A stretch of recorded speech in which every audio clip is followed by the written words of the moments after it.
वंदे मातरम। जैन दोस्तों, हम जिस समाज में रहते हैं उस समाज में हमारे दो चेहरे होते हैं। एक होता है जो दिखाई देता है और एक होता है जो दिखाई नहीं देता है। हम एक आदर्श समाज की बात करते हैं। आदर्श समाज का मतलब हम हमारे पड़ोसी का सम्मान करें, हमारा पड़ोसी हमारा सम्मान करे, हम हमारे आसपास के वातावरण को साफ रखें और एक दूसरे के धर्म और संस्कारों का हम सम्मान करें।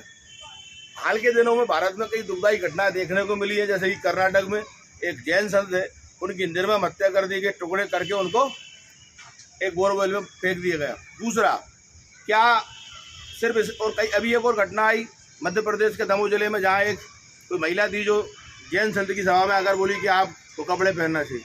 पहली बात तो हमें हमारे धर्म के और दूसरों के धर्म के सिद्धांतों का ज्ञान नहीं होता। भाई वो दिगंबर है, निर्वस्त्र नहीं है।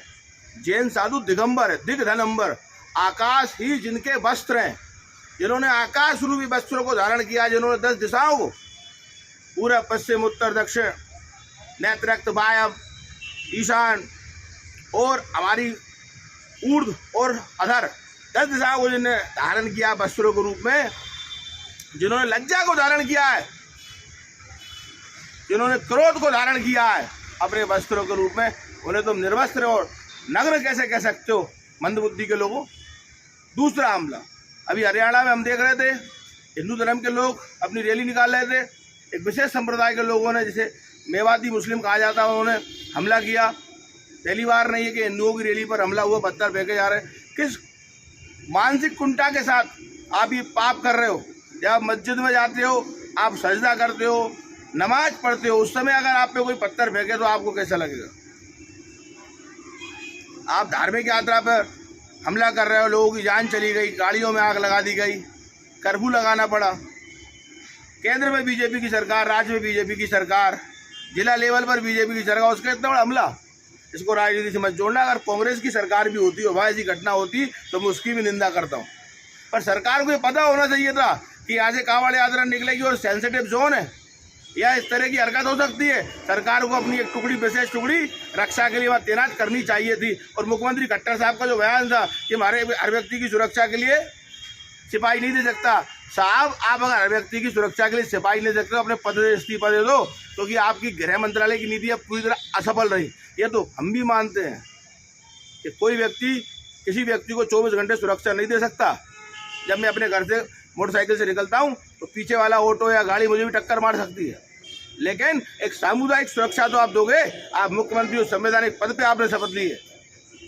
तीसरी घटना, अब मैं इस पक्ष की बात करूंगा, हिंदुत्व की, मुस्लिम के पक्ष। अगर किसी मुसलमान ने दाढ़ी बढ़ा रखी है, उसने कुर्ता पजामा पहन रखा है, टोपी रखा, तो आप उसके कपड़ों से उसकी धार्मिक सहिष्णुता याद करोगे? भाई धर्मनिरपेक्षता का अधिकार आपको किसने दे दिया? सेकुलरिज्म का अधिकार आपको किसने दिया? एक कोई सरदार जी पगड़ी बांध रहा है, मुसलमान कोई पठान सूट पहन रहा है, या कोई जैन जो बिना कपड़ों के उनके संत है जो दिगंबर घूम रहे, आपको क्या अधिकार है किसी के रूप रंग को देखकर उसकी राष्ट्रीय एकता पर शक करने का? वो लोग जो दिन में 3 बार लेटरिन करने जाते हैं और 6 बार 10 बार पेशाब करने जाते हैं, वो उन संतों पर प्रश्न उठा रहे हैं, चाहे वो हिंदू हो, मुस्लिम हो, सिख हो, ईसाई हो। उनके वस्त्रों पर प्रश्न उठा रहे हैं। जो लोग अपने माँ बाप को 2 रोटी नहीं दे पा रहे हैं सुबह शाम में, जिनकी पत्नियां किटी पार्टी मनाती हैं, जिनके बच्चे हॉस्टल में पढ़ रहे हैं, बड़ा भाई छोटे भाई के बिजनेस में लॉस हो जाए तो मुंह छुपा लेता है, छोटा भाई बड़े भाई की परेशानी में अपनी पत्नी कह दो कि मैं घर पे नहीं हूँ। किटी पार्टी में तुम्हारी सास तरस रही है, चाउमीन देखकर उसके मुंह में पानी आ रहा है, लेकिन आप अपनी सास को 1 कटोरी चाउमीन नहीं दे पा रही हो और आप कह रही हो कि शाम को किटी पार्टी की बात देंगे। गणेश जी को ला रहे हो, मट्टी के गणेश जी को, उनकी पूजा कर रहे हो, और तुम्हारे बाप से बड़ा गणेश कोई है ही नहीं जिसने तुम्हारी क्रिएशन किया है, तुम्हारा सृजन किया। तुम उस गणेश की पूजा नहीं कर रहे। और अब थोड़े दिनों बाद मेरे भाई संदेश, अब ये बरसात के बाद गणेश जी का सीजन आएगा, उसके बाद आएंगे पुरखे हिंदुओं में, जहाँ हमारे बड़े पूजों को पूछते हैं पट्टे पे, केले के पत्ते पे रख के, कौए से बोलते हैं काओ काओ काओ, आ जाओ खा जाओ। आप ही हमारे पूर्वजों जीवित अवस्था में तू अपने माँ बाप को रोटी नहीं दे पा रहा, तुम्हारी माँ तरस रही है चाय के लिए और तुम्हारी पत्नी उसको आंखें दिखा रही है, आंख निकाल लो उस पत्नी की। दूसरी की बहन बेटी को कुदृष्टि से देखते हो। तुम्हारी बहन बेटी को कोई कुदृष्टि से देखेगा तो तकलीफ होती है। 50 साल का बूढ़ा आदमी, 55 साल का बूढ़ा आदमी, 60 साल का बूढ़ा आदमी संसद में और विधानसभा में और ऑफिस में बैठ कर ब्लू फिल्म देखता है। बगल में एक महिला होती है, सहायक कर्मचारी, बस में छेड़खानी करते हो और एक आदर्श समाज की बात करते हो। इस प्रकार की मानसिकता कुत्तों से बुरी मानसिकता है। कुत्ते भी अपनी कम्युनिटी के प्रति वफादार होते हैं और दो पैर वाला कुत्ता अपने देश और कम्युनिटी के प्रति वफादार नहीं है। चाहे जैन हो, चाहे हिंदू हो, चाहे मुस्लिम हो, चाहे सिख हो, चाहे ईसाई हो। अगर आप एक दूसरे के कपड़े देखकर अगर तय करोगे कि ये देश के प्रति वफादार है, हिंदू है, टीका लगा लिए साहब, गेरुआ वस्त्र पहन लिए, उसके मन में भी दुर्भावना हो सकती है।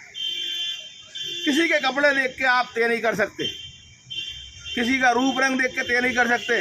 इस देश की आज़ादी में अगर अशफाक उल्लाह खां साहब और राम प्रसाद बिस्मिल जैसे लोग थे, राम प्रसाद बिस्मिल तोमर थे, क्षत्रिय थे, उसके बाद बिस्मिल लगाते थे और अशफाक उल्लाह खां पंडित लगाते थे, ऐसे लोगों ने भी अपना बलिदान दिया। मिसाइल मैन हमारे देश के पूर्व राष्ट्रपति कलाम साहब, सिर्फ ये मत सोचो कि मुसलमान गद्दार है, बेईमान है।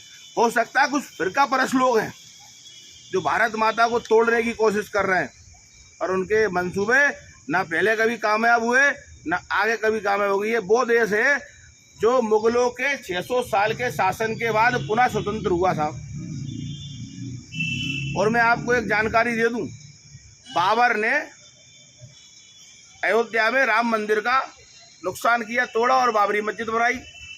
उस बाबर का नाम लेने वाला इस संसार में कोई बचा नहीं।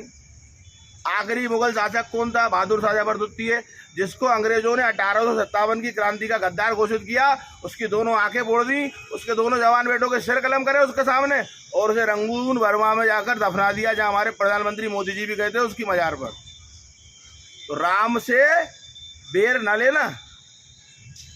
सुंदरकांड में एक विभीषण कहता है रावण से, राम नहीं नर भूपाला, भुवनेश्वर काला ऊपर काला, ब्रह्म अनाम है अज भगवंता। ये भगवान राम है,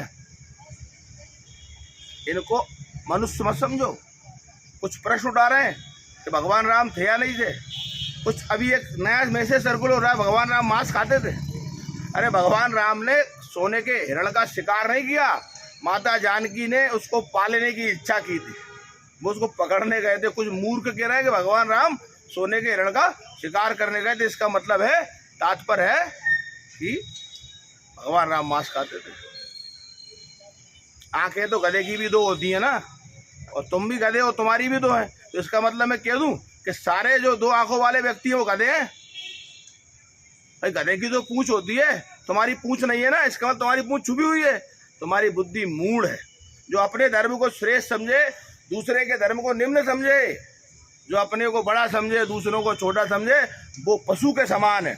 और पशु की जगह समाज में नहीं होती, जंगल में होती है।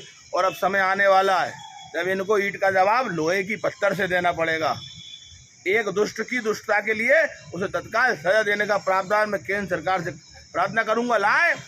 जो पत्थर फेंके, ईंट फेंके, उसका घर मत तोड़ो, उसे डायरेक्ट शूट कर दो। यही देश हित में, समाज हित में है। जो राष्ट्रीय एकता को बनाए उसका सम्मान करे, जो राष्ट्रीय एकता को तोड़ने का काम करे उसे घोर से घोर सजा दे। वंदे मातरम। जय हिंद।